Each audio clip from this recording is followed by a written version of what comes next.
AS Rusia sama-sama menghadap Jokowi. Ada apa?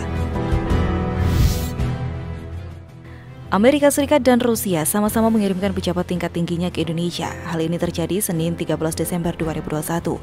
Menteri Luar Negeri AS Antony Blinken memulai tur Asia Tenggaranya dengan singgah di Jakarta kemarin. Ia berbarengan dengan kunjungan pejabat Rusia, Sekretaris Dewan Keamanan Nikolai Patrushev, rekan dekat Presiden Rusia Vladimir Putin. Keduanya pun sama-sama dijamu Presiden Jokowi. Setelah bertemu Blinken, Jokowi menjamu Patrushev. Kementerian Luar Negeri RI pun mengungkapkan sesuai jadwal, Blinken melakukan pertemuan dengan Menlu RI Retno Marsudi pada Selasa 14 Desember 2021 pukul 11 siang di kantor Kemenlu Jakarta. Dalam keterangan Departemen Luar Negeri AS, Blinken menyampaikan dukungannya untuk kepemimpinan Indonesia di Indo-Pasifik. RI dilihat sebagai negara demokrasi terbesar ketiga di dunia dan pendukung kuat tatanan aturan internasional. Sebelumnya, kantor juru bicara AS pada hari Minggu 12 Desember 2021 dalam siaran persnya mengatakan Blinken akan kembali menegaskan kemitraan strategis AS Indonesia yang kuat serta arti penting kawasan Indo-Pasifik yang bebas dan terbuka. Dalam salah satu poinnya, kantor jubir AS juga mengatakan bahwa AS akan mendukung upaya kuat Indonesia untuk melindungi hak-hak maritim RI, termasuk dalam mempertahankan diri menghadapi agresi Republik Rakyat Cina di Laut Cina Selatan, utamanya di zona ekonomi eksklusifnya di sekitar Kepulauan Natuna.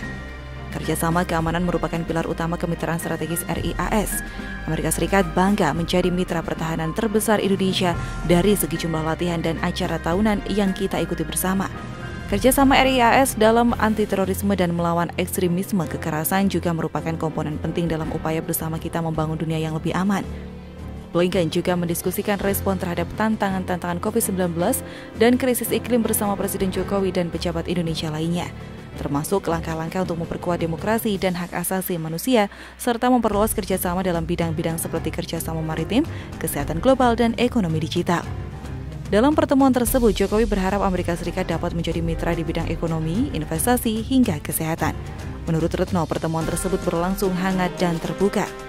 Jokowi pun turut menyampaikan apresiasi atas berbagai dukungan yang telah diberikan Amerika Serikat kepada Indonesia selama pandemi COVID-19. Menteri Luar Negeri Retno Marsudi juga menuturkan Sekretari Blinken juga menyampaikan komitmen untuk bermitra dengan Indonesia dalam bidang investasi infrastruktur.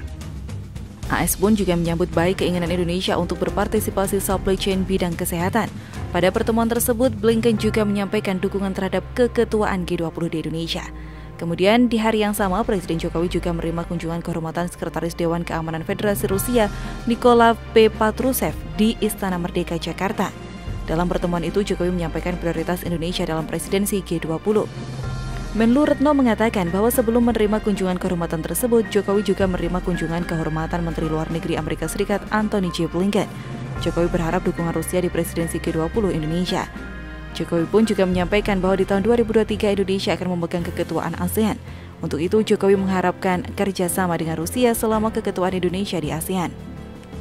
Tak hanya itu, dia menyambut baik penandatanganan MOU kerjasama bidang keamanan informasi internasional antara Indonesia dan Rusia yang akan dilakukan oleh Menteri Koordinator Bidang Politik Hukum dan Keamanan RI Mahfud MD dan Sekretaris Patrushev Selasa 14 Desember 2021.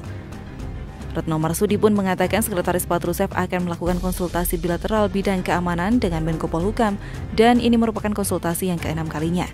Di sisi lain, hubungan AS dan Rusia kini mengalami ketegangan yang besar. Washington sedang mengancam Moskow untuk menerapkan sanksi tambahan akibat invasi dan aneksasi Rusia terhadap wilayah Crimea yang sebelumnya dimiliki Ukraina. Selain itu, AS menuduh bahwa Rusia bermain dalam proses pemilunya pada November 2020 lalu. Kedua negara juga saling usir diplomat akibat ketegangan ini.